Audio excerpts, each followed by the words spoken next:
Halo semuanya, kenalin nama aku Ani dan ini adalah episode kedua di podcast aku tentang bagaimana cara aku menulis novel. Dan aku bikin podcast kali ini itu karena untuk minggu ini aku sibuk banget dan gak bisa menghadirkan kelas menulis. Akhirnya di kesempatan waktu aku memilih untuk rekaman suara aja dan aku simpan di podcast Spotify. Di episode kali ini aku akan bahas tentang dasar-dasar kepenulisan yang harus diketahui. Jadinya ada aturan tak tertulis dalam dunia penulis yang mungkin disadari atau tidak disadari oleh kebanyakan penulis. Ini aku rangkum sesuai perjalanan aku selama beberapa tahun di dunia kepenulisan novel dan mungkin bisa membuat kalian terbuka pikirannya tentang peraturan tak tertulis sebelum kalian mulai lagi menulis karya kalian yang baru ataupun memang kalian adalah penulis yang belum menulis perlu mengetahui hal-hal ini. Yang pertama itu adalah target penulis pemula ataupun penulis yang sudah lama dengan karya-karya yang terbaru lagi itu adalah targetnya ending, finish, akhir cerita lah intinya. Bukan cerita yang perfect, bukan cerita yang sempurna. Karena karya itu tetap akan bisa berakhir terlepas dia itu baik, buruk, atau jelek ceritanya dan lain sebagainya. Karena karya yang disebut karya itu adalah karya yang mencapai ending cerita. Kalau misalkan kita buat cerita dengan segala totalitas yang ada tapi ternyata kita nggak konsisten sampai akhir, itu sama aja belum jadi karya atau masih setengah jalan. Sebagus apapun cerita, kalau ceritanya belum berakhir, tidak mungkin bisa diterbitkan, tidak mungkin bisa dijadikan film, tidak mungkin bisa mencapai goalnya dari cerita tersebut. Karena kisah terbaik adalah kisah yang berhasil mencapai akhir cerita. Itu yang peraturan yang pertama. Peraturan yang kedua itu adalah terobsesi dengan jumlah pembaca. Jadinya di sini tuh memang ketika kita upload cerita ke platform online ataupun jual buku dan buku cetak di penerbit mayor ataupun bukan mayor, itu pasti kayak jumlah pembaca itu sebagai patokan kita karena kita tuh kayak menganggap apakah cerita kita itu layak dibaca atau tidak itu kan dari jumlah pembaca. Apakah pembaca itu betah sama cerita kita atau tidak itu kan dari jumlah pembaca. Tapi karena cerita pemula ataupun cerita yang karya terbaru itu bisa aja ceritanya itu sebenarnya bagus tapi viewersnya atau penontonnya pembacanya itu sedikit dengan segala faktor yang ada seperti cerita kita tenggelam atau cerita kita baru beberapa bab. Kalau misalkan di Wattpad itu 10 bab pertama itu kayak belum ada apa-apanya ya. Jadi ya kalau misalkan kalian mengharapkan viewers sampai jutaan dengan bab cuman 10, logaritma di Wattpad-nya itu belum mendukung gitu. Tapi kecuali kalian udah bikin sampai 35 bab atau 50 bab walaupun cerita itu belum ending, tapi itu bisa nge-up di beranda dan bisa ngeiklan gitu. Dan akhirnya pembaca kalian bisa banyak dengan catatan itu bikin ceritanya itu babnya berantai upload ya kayak misalkan seminggu 5 kali, seminggu 4 kali. Jadi biasanya kalau udah ngerti strateginya itu nabung dulu sebelum diupload kalau di Wattpad. Nah, karena untuk bab-bab 1 sampai 10 itu tuh kita kayak diuji mental kesabarannya dengan jumlah pembaca yang sedikit, maka kita bisa menanamkan satu pikiran motivasi supaya kita bisa bertahan melewati bab-bab yang sangat berat itu karena nggak ada pembaca juga. Itu adalah dengan menghargai orang yang baca cerita kita walaupun cuma sedikit. Kayak ada orang yang bertamu ke rumah kita walaupun itu cuma 1 orang ataupun 2 orang, kita tetap menyungguhkan cerita kita, menyungguhkan sajian cerita kita itu dengan layak, dengan bagus. Jadinya jangan sampai karena pembaca kalian sedikit kualitas cerita kalian turun ataupun kalian tidak totalitas dalam merangkai ceritanya. Nah, dari sini kita harus memanajemen stresnya kita, frustasi kita supaya kita bisa jauh lebih tenang. Kayak ini di bab 10 belum ada apa-apanya. Goal aku tuh adalah bab 35 atau bab 40 itu baru dikatakan udah mulai membangkitkan jumlah pembaca. Peraturan tak tertulis yang ketiga itu adalah tidak ada persaingan bagi penulis terkecuali dirinya sendiri. Jadi ya kalau misalkan kalian membandingkan dengan penulis lain, itu sebenarnya mau bersaing gimana, karena kan pembaca itu tergantung model cerita yang seperti apa, tuh tergantung pembacanya itu sendiri. Dan setiap pembaca tentunya beda-beda ya. Followers yang lain dari penulis yang lain tuh juga beda ke kesukaan tipe bacaannya. Jadi ya nggak bisa bersaing. Dan di sini sebenarnya persaingan paling ketat itu adalah dengan diri sendiri, yaitu dengan malas, dengan segala kesibukan yang ada. Jadi ya di sini kayak ciptakan target yang jelas dengan suatu jangka waktu. Misalkan target tahun ini tuh kan 12 bulan, 365 hari. Cukup banyak ya harinya. Jadinya kita kayak bikin janji tertulis lah di tekstual ataupun di rekaman suara, ataupun membulatkan tekad bahwa tahun ini aku harus mengerjakan karya project satu ini. Biasanya itu kalau udah mulai awal tahun ataupun akhir tahun itu aku akan mengingat gitu, merefresh kembali project apa yang sudah aku kerjakan. Walaupun itu cuma satu project, tapi usahakan project itu berakhir atau ending di tahun ini dan lain sebagainya. Jadi kalau udah mulai mendekati akhir tahun seperti bulan-bulan Oktober ini, November, Desember itu aku akan refresh. Oh, kayak project ini belum selesai. Oh, project ini belum selesai. Jadinya harus ditelaah kembali karena gak ada yang akan ngingetin kita nulis kecuali diri kita sendiri. Gak ada yang bakal support kita biar semangat dan keluar dari lubang kemalasan itu kalau nggak kita sendiri, siapa lagi, karena penulis yang lain juga sibuk dengan dirinya sendiri. Next lagi yang selanjutnya, jadilah penulis yang tergila-gila dengan karyanya sendiri. Ini tuh sebagai motivasi juga, sebagai dukungan, dorongan untuk diri kita sendiri. Ketika ditanya poin apa yang membuat cerita kamu jadi sangat menarik, kamu harus bisa menjelaskan secara rinci. Jadi ketika kamu bertanya ke diri kamu sendiri, kok kamu bisa tergila-gila sih sama karya kamu yang satu ini? Iya, karena karya aku yang satu ini tuh bener-bener menguras emosional yang seperti ini. Dengan petualangan emosional, dengan petualangan alur yang seperti ini, dengan perdebatan batin yang seperti ini, dan lain sebagainya. Jadinya kamu tunjukkan keunggulan dari karya kamu hingga kamu tuh menjadi tergila-gila dengan karya sendiri. Bikin kamu tuh lebih menghargai karya yang sudah kamu buat ataupun karya yang sudah kamu lakukan secara totalitas, dan itu penghargaan paling pertama dan paling terbaik daripada kamu dihargai ribuan orang, jutaan orang, tapi ketika kamu tidak menghargai karya sendiri, ya itu malah jadi masalah. Peraturan tak tertulis yang paling utama itu adalah penulis itu memiliki dua fase menulis. Ini ingat baik-baik ya. Jadi penulis itu memiliki dua fase menulis.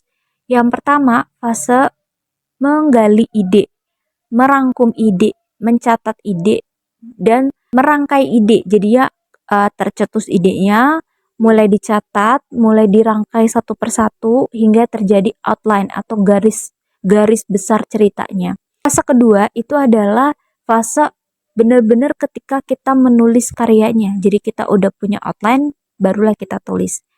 Nah, biasanya ketika kita fase menulis itu, kan ada fase kedua yang menulis itu kita nggak bisa menulis apa-apa. Dengan segala hal yang ada, kita udah meluangkan waktu, kita udah berusaha memancing dan sebagainya, tapi kita nggak bisa menulis juga, atau kena writer blocker, ngestak di jalan. Itu bisa jadi fase yang pertama itu belum sempurna atau belum lengkap sampai ending, fase menggali. Jadi hentikan nulis kalian secepat mungkin. Jadi jangan terjebak di depan laptop lama-lama. Berhenti saat itu juga, balik ke outline kalian lagi. Kalian ngestak di mana outline kalian, baru kalian lanjutin. Karena kalian tidak akan mungkin bisa ngelanjutin cerita ketika kalian fase yang pertama gak diselesaikan. Nah, biasanya tuh ada tipe-tipe penulis yang fase pertama dikerjain dulu. Kalau yang udah pengalaman ya, biasa berpengalaman. Dulu aku juga nggak kayak gini, ini baru-baru aku yang sekarang. Jadinya yang aku yang sekarang itu ketika udah memahami teknik ini tuh, pertama aku selama beberapa bulan tenggelam di fase mencatat ide, menggali ide, mencatat ide, merangkai ide. Itu tuh susah sekali ya. Itu lebih sulit daripada fase menulis. Jadi fase merangkai, menggali, mencatat ide itu lebih lama, sekitar 3 sampai 4 bulanan. Yang lama banget ya. Aku bikin ide cerita sampai detail-detail kecilnya, sampai alur-alurnya itu bertautan atau berikatan, itu ditata sedemikian rupa supaya tidak terjadi plot hole. Jadi setiap langkah yang ada di alurnya itu saling masuk akal di next alurnya. Jadinya pembaca pas baca, oh ini kayak udah di sebab akibat di dalam ceritanya, misalkan kecelakaan mengakibatkan apa, disebabkan oleh apa, itu tuh udah diatur sama aku sedemikian rupa selama itu. Jadi ya fase merangkai cerita atau fase menggali cerita itu memang sangat-sangat luar biasa berat, dan ada yang sampai setahun, ada yang sampai 2 tahun. Jadinya kalau kalian eh, memutuskan untuk nulis ide terus kalian buru-buru nulis teks ya nggak masalah. Misalkan kalian udah dapet ide baru sedikit terus kalian ketik di laptop kalian, ya nggak masalah. Tapi kalian akan mengalami written blocker. Dan ketika kalian kena written blocker, jangan dilanjutin lagi nulisnya, tapi balik lagi ke fase satu. Jadi bolak-balik disebutnya. Jadi dulu waktu aku nggak ngerti fase ini, ternyata aku tuh ke fase yang bolak-balik itu terus. Nah, jadi misalkan aku udah kena written blocker, balik lagi ke fase yang merangkai ide lagi.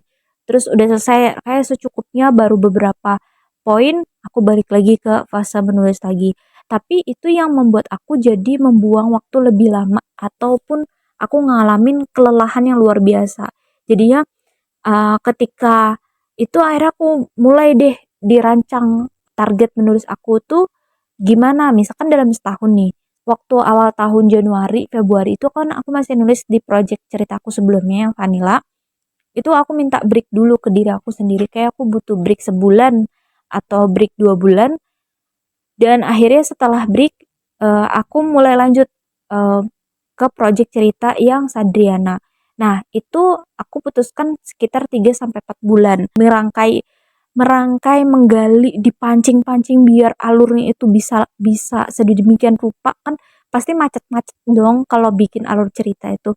Itu konflik sebab akibatnya udah diukur segala hal hingga kebentuk sebanyak itu. Dan akhirnya aku memutuskan untuk break sesaat, itu kayak sekitar setengah bulan apa sebulan. Dan aku mau bangkit lagi ke fase menulis kan pasti berat banget, malesnya minta ampun. Tapi karena ya udah, ini bentar lagi tuh udah mau akhir tahun, ini tuh udah udah bulan Agustus, di situ udah bulan ke-8 ya, berarti ya aku mulai start nulis tuh bulan Agustus. Tapi karena dan lain sebagainya, aku nabung 10 bab pertama sebelum aku upload dan lanjut hingga ending. Sebenarnya ceritaku udah ending, cuman karena banyak pembaca aku yang minta untuk extra part, itu aku jadinya harus merangkai, balik ke fase merangkai lagi gitu. Jadinya kalau kalian mau bolak-balik ke fase merangkai nggak apa-apa, balik lagi ke fase menulis lagi ya bolak-balik juga nggak apa-apa. Yang penting kalian bisa sampai projectnya ending, sampai finish. Peraturan tak tertulis yang paling terakhir itu adalah fase menulis itu sangat aneh. Jadi ini aku kasih slogan seperti itu ya. Karena yang pertama itu, kita pasti kalau dapat ide itu akan terobsesi dan menggebu-gebu untuk segera menulis tanpa tahu kelanjutan ceritanya akan seperti apa, konfliknya akan seperti apa, dia akan menghadapi masalah apa, itu kita nggak tahu. Jadi kalau nggak tahu tuh biasanya kadang penulis tuh udahlah asal bikin konflik kayak jiplak-jiplak yang lain, meniru yang lain atau yang lain sebagainya. Jadinya kreativitasnya tuh jadi kurang kurang diasah itu. Nah, ini pasti kita langsung buru-buru untuk nulis, tapi kalau misalkan karena menggebu-gebu itu susah untuk dikendalikan, ya udah, kalau misalkan kalian pengen nulis ya nulis 1 bab 2 bab dulu nggak masalah. Nah, yang selanjutnya tuh fase stuck atau nol, bingung kelanjutan ceritanya gimana. Nah, ini yang kalian harus ingat kembali, yaitu masuk ke fase merangkai ide cerita kembali. Karena ini selama apapun kalian duduk di depan laptop, kalau kalian nggak punya outline-nya, nggak punya ide-ide ceritanya, itu nggak akan bisa lanjut ceritanya. Jadi lebih baik balik ke fase outline, fase menggali ide. Terus selanjutnya itu fase menabung ide, pertanyaan pancingan, dan kadang suka ngomong sama diri sendiri. Jadi ini fase outline itu sering kali dengerin lagu, mana nih soundtrack yang terbaik nih buat cerita kita. Terus kita pancing, kayak misalkan nanti dia di masa depan dia akan ngadepin masalah apa ya? Terus dia itu akan konflik batinnya itu seperti apa ya? Kok bisa bisa si tokoh ini bisa semarah ini sama si toko B, nah lain sebagainya. Jadi kita tuh mulai kayak mempertanyakan hal-hal dan mengaitkan satu sama lain sebab akibat hingga terbentuknya sebuah alur. Dan selanjutnya itu fase mengumpulkan energi menulis. Jadi setelah kita udah menabung banyak outline, udah selesai atau mendekati ending, terus kalian udah tahu endingnya dan kalian gak mau catat, itu juga gak apa-apa. Yang penting kalian udah ngerti endingnya akan seperti apa gambarannya, yaitu kalian harus mengumpulkan energi lagi untuk fase menulis. Jadi nggak usah mikir apa-apa, langsung nulis aja karena kalian udah punya outline-nya. Dan semisal kalian, kak nanti ceritanya kadang nggak sesuai outline, ya akan seperti itu. Jadi outline itu seperti buku panduan.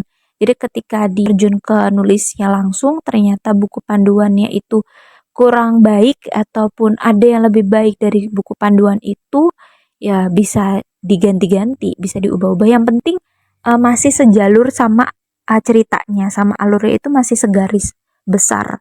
Karena kalau misalkan kalian nggak punya outline itu lebih bahaya karena kalian nggak punya gambarannya. Kalau misalkan kalian punya outline terus mau diganti-ganti outline itu kan kalian udah punya gambaran sebelumnya, kira-kira kurang lebih akan seperti ini konfliknya, kurang lebih akan seperti ini alurnya. Tapi udah punya patokan atau udah punya acuan di situ.